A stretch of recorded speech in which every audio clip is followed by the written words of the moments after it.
So I haven't done a night read. It feels like it's been a while, and I'm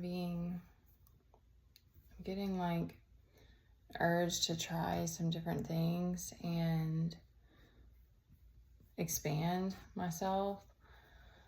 Kind of understand myself also. So I've got this Guardian of the Night tarot deck, and I shuffled and I was guided to pull the top 3 cards.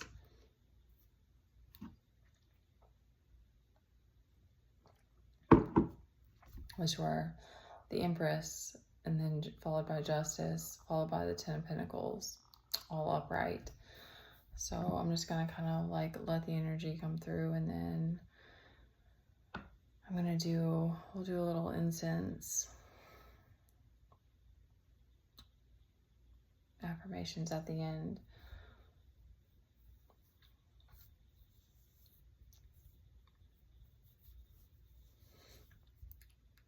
I might show you guys too. So the Empress card I think is very interesting because it's a fox looking out. These are all animal cards, and someone painted these, I guess. It makes it sound, they're beautiful. And on the other, a typical Empress card, she's pregnant, so like there's a baby that's like also the roots, under the roots of the tree. Definitely interesting. That's a fox. Oh, I saw that. I read about it that the foxes are shapeshifters. I don't typically think of that with the Empress, but she is mystical.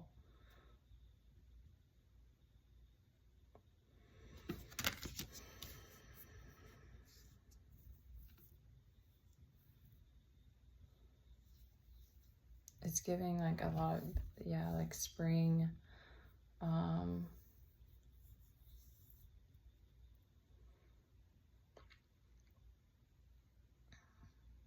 I'm getting like totally new perspectives on life. Like, I think that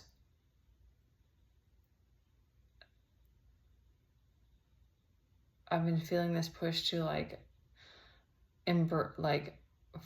kind of like figure out how I want to show up, like not how I want to show up, but like how I want to, like needing to have how am I trying to say here? Like, find things that I identify with. That doesn't feel like the right word either, but like find things that resonate for me, that like clothing or like jewelry, which is like, I'm not in a space where I have money for these kinds of things, but even like looking in my stuff and like kind of finding things that like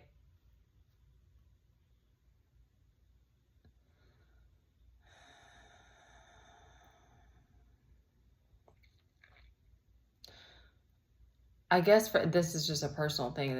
I think it's inner child. Thank you. It's inner child related, because I used to play dress up a lot. But I think that now looking back on, I think it was something that was fun and playful, but I think it was also like an identity crisis, even that young, because I remember I wanted to be Princess Jasmine. I didn't want to be myself, and that's not very typical for a kid. So,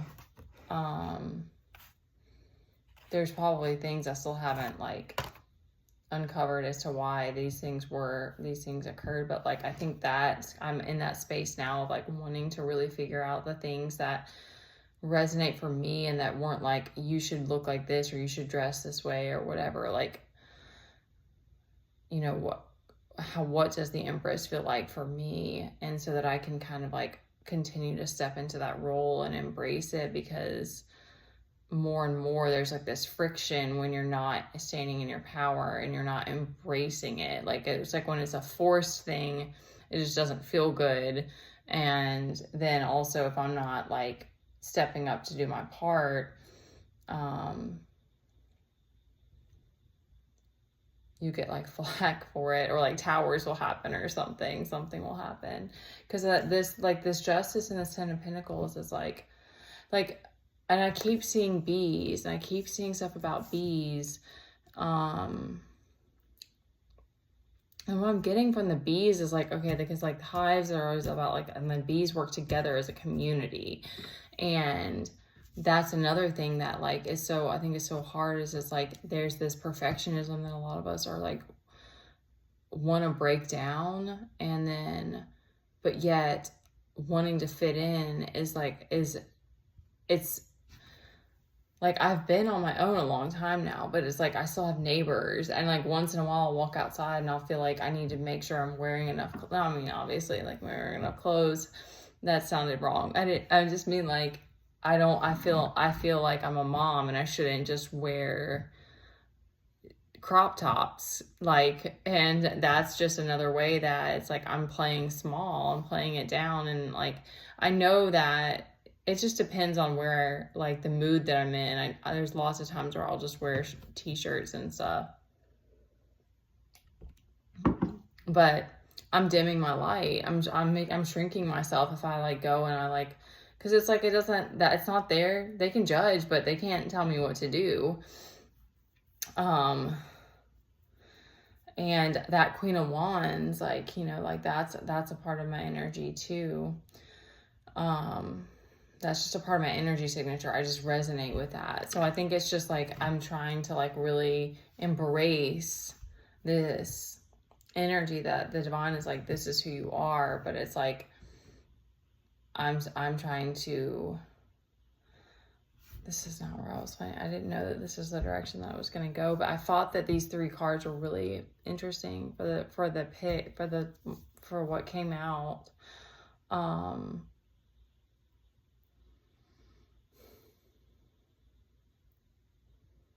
I read about these before I came on here, and like the excerpts in the book that pair with it. And the Justice is actually also the card for karma. So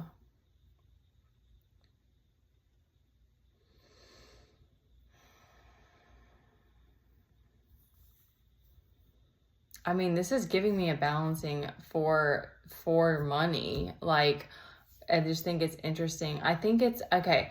They're drawing me back to the community thing again. Thank you. That's beautiful. So I think it's that all of this is, I got wordy with it and I apologize. But there's something, okay, that was another thing that came to me, is that it's like really when we break ourselves down and we are like, honest and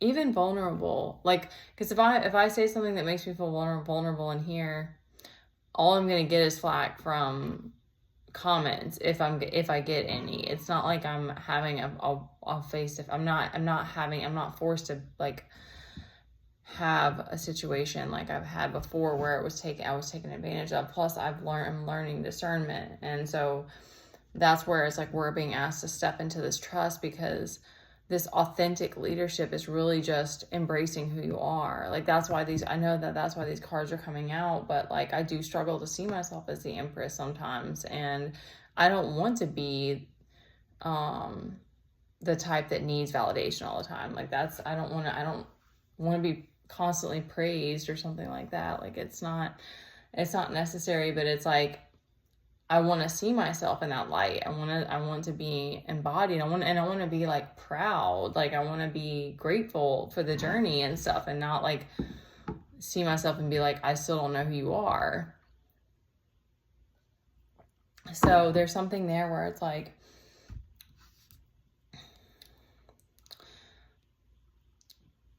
because okay, let me just try to bring it all together. It's like the Empress is like, she's leading from detachment. She's creating this nurturing environment, this safety, this abundance, this it's very sacred. Like, it feels very sacred. She's like a protector of what's sacred. And she's just bringing that energy wherever she goes. So it's not so much about like doing a bunch or like, and the Empress is also birthing things, but like even in the picture, is she still pregnant?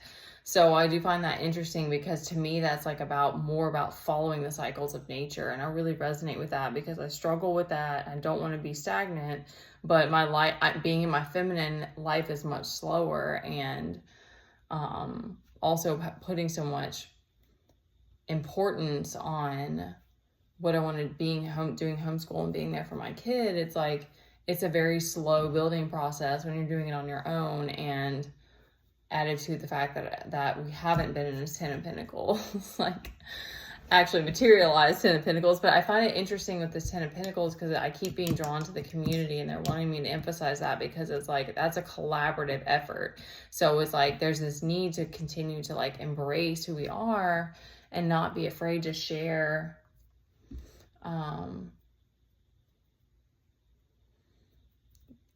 these hurt, or these, I'm getting like soft, like a banana with soft spots, but like with bruises, or like these parts that have made you, because the Empress is embodying all the queens, so she had to work through all this stuff to get to this space. So it's like the Empress and the Emperor, you know, the two in that role. But it's like, there's things that you've been through that you can now share, because you have come to a place of embrace with it and acceptance of it. And once you've detached, you've let the emotional part go. So it's like, that will help, that's going to create this community, and that's going to help these people feel like, okay, like my darkness is safe here, and all of me is safe here. And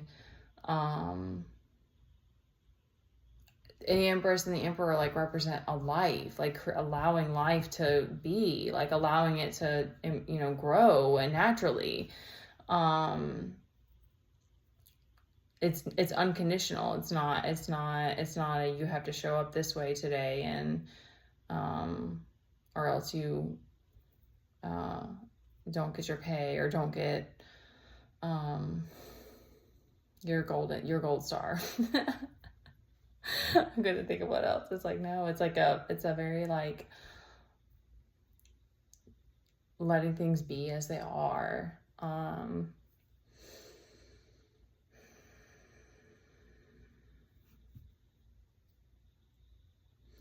I think it's beautiful, all these together, because too is also with the 10 of Pentacles, it's like bees are a good example, because they work together really well.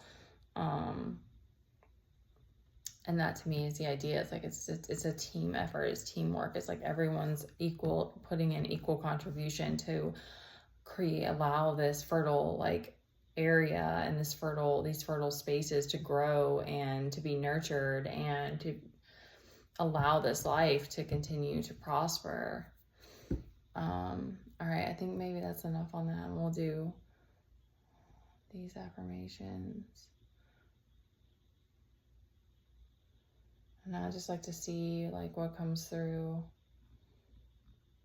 because I thought that it was going to be a darker message because of what I was listening to and like drawn to before this, but this was more of a gentle message. So we'll do a few affirmations and just let it come through.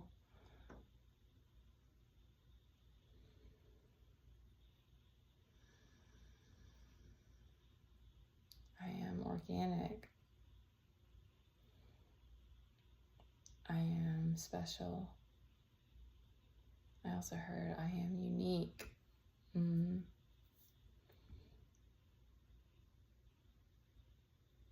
Okay, I heard I am unordinary. I like that.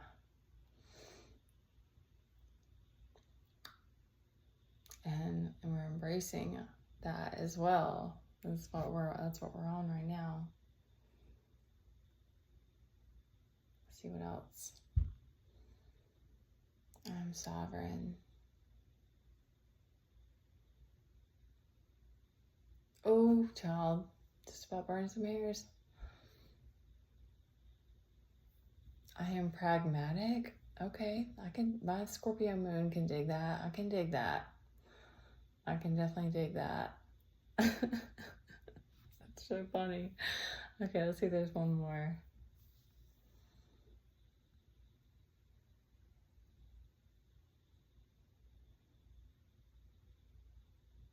I keep hearing I am social, which is kind of going with these worker bees. I'm like a social creature, because I think that what's coming through. Okay, I'm beautiful and enough just as I am. Amen. So I think that that's kind of going with the whole like embodying. So, like not feeling like if you don't want to be the lone wolf or you don't want to be in isolation anymore and you're like, I'm embracing that I'm a social person, like that's beautiful. There's been a lot of that for me. I'm going to wrap this up, and this was a sleepy, so I hope that's okay. Or just my voice is kind of sleepy. But I've been feeling, because like that for me of like, it's easy for me. I don't know why, for some reason I forget that it's like my awakening started with like facing rage and like Kali type like destructive energy coming out of me, and so it's like, but then somehow I got all the way, and I know that I'm doing tarot, which is a cult, but like I get myself in these places of feeling like I know I want to continue to purify, like that's a part of it, but like feeling like I'm supposed to find this place to fit in. That's like the love and light thing is just, you do get pulled around by it. I think it's just trying to find your voice, trying to find yourself, and without, others' influence. But I resonate more with like darkness type of stuff. But it's like, I need to wrap this up, but I was just listening to this girl, Ina, INNA, Witch is her tag name. She says like the devil is love, or like she's like, that's how she describes it. Like she does readings from Lucifer and stuff like that, which is like when you're all wrapped up in stuff, and like it's very hard to like see things that way. But it's like when you can like once you've walked away from stuff and you're not moving through a space of pain, or like you're not in a situation where someone's projecting stuff at you, it's like you can see that it's like the devil is the other side of God, and they, like it's all of it is here, like to be embraced and like, expressed through you if that's what you want to do and stuff. So like I did have a choice, because I could have like shut it out or tried to like run from it, but I chose to face it. So it's like, but somehow they kept giving me like Alice from Alice in Wonderland, and that's I feel her energy a lot of like, which she's not like a goddess or whatever, but like I feel that, because it's like she was like this kind of like, I don't know the story or the actual like origin story of that I was gonna say book, but I keep saying story, that tale. But she was sort of this like naive girl, but she went down the rabbit hole, and like, and that does kind of pair with my journey of like how it went, because I did used to be really naive, and I'm sure that a lot of us were. But unconditional love, I do think, requires you to be able to hold both the dark and the light, and not so that you don't, because we have to keep pushing through, not being afraid of it, because it's like, yeah, fear is still like, facing things that are repressed is still intense, but I just think it's so beautiful. Like it's so powerful and magical, and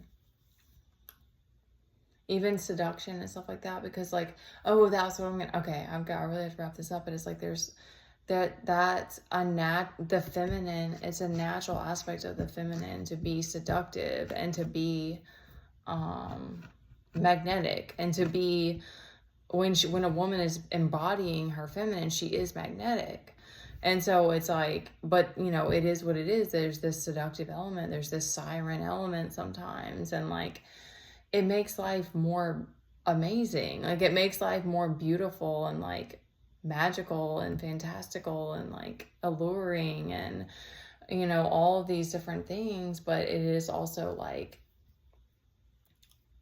it's like there's a shadow side to it. So it's like the more that we can just hold space for it. And I really think of like letting go of the fear. I think it's just the fear, and especially if we attach to it, that it's like then we're creating something, that an experience that we don't want to have.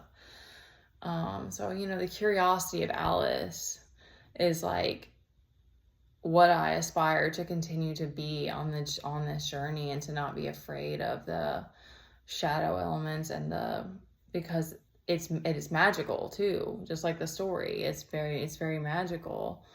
All right. Let's stop it there. Thanks to anyone who's listening or watches any of these videos, and I hope that there was something here for you.